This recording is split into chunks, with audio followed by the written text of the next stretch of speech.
Hello friends, মাই মম রেসিপিতে আপনাদের সকলকে জানাই সুস্বাগত।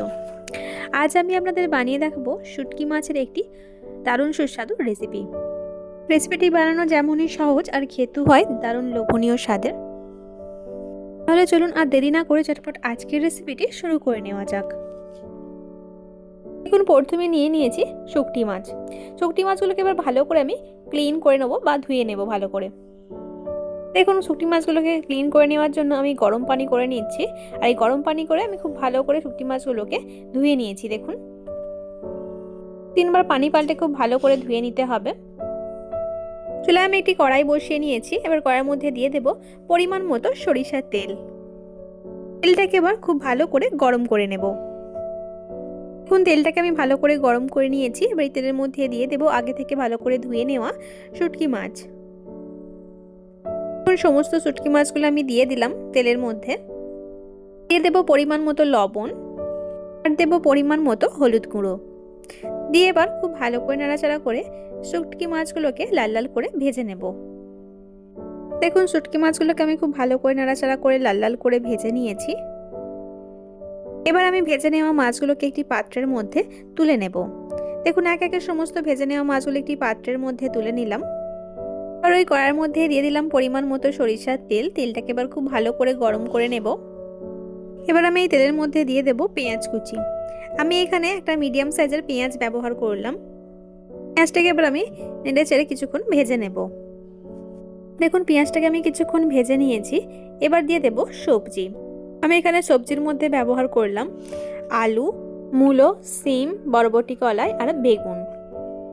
সমস্ত সবজিগুলো দিয়ে নেওয়ার পর একটু ভালো করে কষিয়ে নেব। এবার দিয়ে দেব স্বাদ অনুসারে লবণ। লবণটা দিয়ে নেওয়ার পর আবারও খুব ভালো করে কিছুক্ষণ কষিয়ে নেব। এবার দেব 1 টেবিল চামচ আদা রসুন বাটা। আদা রসুন বাটাটা দিয়ে নেওয়ার পর আবারও কিছুক্ষণ ভালো করে কষিয়ে নেব। দেখুন, বেশ কিছুক্ষণ ধরে খুব ভালো করে আমি কষিয়ে নিয়েছি। এবার দিয়ে দেব সামান্য পরিমাণে একটু পানি। পানিটা দিয়ে নেওয়ার পর একটু কষিয়ে নেব আবারও। এবার আমি একে একে গুঁড়ো মশলাগুলো দিয়ে নেব। দেব 1/2 টেবিল চামচ হলুদ গুঁড়ো, 1 টেবিল চামচ লঙ্কা গুঁড়ো, 1 টেবিল চামচ জিরে গুঁড়ো, 1/2 টেবিল চামচ ধনে গুঁড়ো। সমস্ত উপকরণগুলোকে দিয়ে নেওয়ার পর আবারও ভালো করে কিছুক্ষণ কষিয়ে নেব। যতক্ষণ না গুঁড়ো মশলার কাঁচা গন্ধটা যায় ততক্ষণ খুব ভালো করে কষিয়ে নিতে হবে। সামান্য পরিমাণে একটু পানিটা দিয়ে নেওয়ার পর আবারও কিছুক্ষণ ভালো করে কষিয়ে নেব।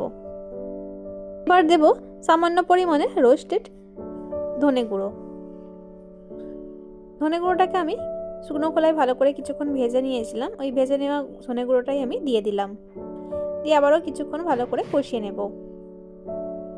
দেখুন, বেশ কিছুক্ষণ ধরে খুব ভালো করে একদম শুকনো শুকনো করে কষিয়ে নিয়েছি। এবার দিয়ে দেব পরিমাণ মতো পানি। এখন আমি এখানে পরিমাণ মতো পানি দিয়ে নিয়েছি। আমি একটু নাড়াচাড়া করে নেব। এইভাবে নাড়াচাড়া করে নেওয়ার পর এবার দিয়ে দেবো আগে থেকে ভেজে রাখা শুটকি মাছ। দেখুন, সমস্ত শুটকি মাছগুলোই আমি দিয়ে দিলাম। আর আমি ওপর থেকে ছড়িয়ে দেব 1 মুঠো ধনেপাতা কুচি। দেখুন, আমি এখানে 1 মুঠো মতো ধনেপাতা কুচি দিয়ে দিলাম। দিয়ে এবার ঢাকা দিয়ে মিডিয়াম টু লো ফ্লেমে 10 মিনিট মতো রান্না করে নেব। 10 মিনিট পর ফেরত এলাম। দেখুন, রান্না দিয়ে পুরো তেল ছেড়ে দিয়েছে আর সবজিগুলো কিন্তু খুব সুন্দরভাবে সুসিদ্ধ হয়ে গিয়েছে। এবার আমি গ্যাসের ফ্লেমটা অফ করে দেব আর গরম গরম পরিবেশন করে নেব। আমার আজকের এই শুটকি মাছের রেসিপিটি আপনাদের কাছে কেমন লাগলো সেটি আমাকে কমেন্টের মাধ্যমে অবশ্যই জানাবেন। আর যদি ভালো লেগে থাকে তাহলে আপনারাও বাড়িতে ঠিক এই রকম ভাবে বানিয়ে নেবেন। আশা করছি আপনাদের খেতে ভীষণ ভালো লাগবে। আজকের মতো তবে আমি আপনাদের কাছ থেকে বিদায় নিলাম। কাল আবারও দেখা হচ্ছে নতুন কোনো এক রেসিপির সঙ্গে। লাস্ট অবধি আমার সঙ্গে থাকার জন্য আপনাদের সকলকে অসংখ্য ধন্যবাদ। আপনারা সকলে ভালো থাকবেন এবং সুস্থ থাকবেন।